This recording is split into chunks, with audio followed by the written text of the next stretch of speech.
Julienne carrot. Now this is the piece of carrot I'm going to cut my julienne from.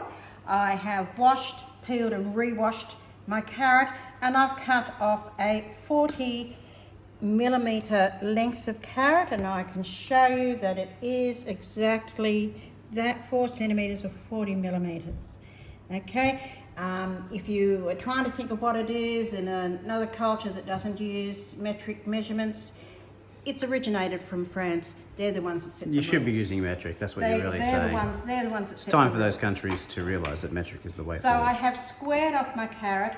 The pieces that come off there you can use in other cooking. You can use it to make mirepoix, which is a rough cut used in stocks and sauces. You can even use mirepoix as the base to cooking a roast in a roasting pan instead of using a trivet, and then you cook them up after you take the roast out in your gravy and strain your gravy off, and you have a really, really rich gravy.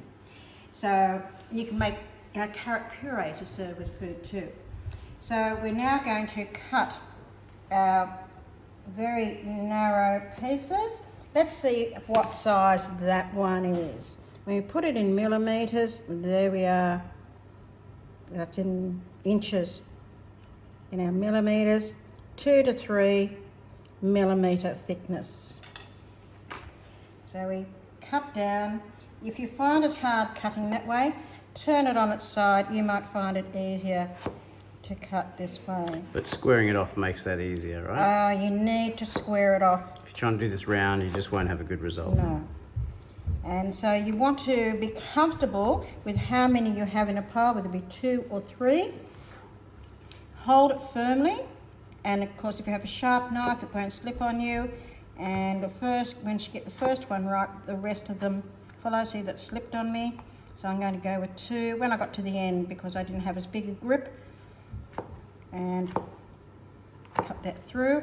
And there we have our julienne of carrot.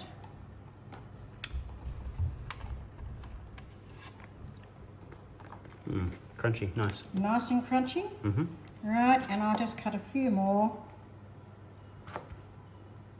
using the centre of the blade to cut our julienne. So a nice sharp knife. Don't you want to use serrated? Absolutely not. Must be a chef's knife if you're going to have a really good quality outcome. I won't do those, I'll put them in here for the moment. So that's my julienne of carrot, and you can do that also with lots of other vegetables like capsicum, celery, whatever you like. I guess you could do potato as well if you wanted to. Possibly turnip. Yeah, if you're making like a rossi or something like that. Yes, Yeah. zucchini. You can. There's a lot of vegetables you can julienne, and that's what julienne is, and that is what it should look like. That is the French way. That is the French way.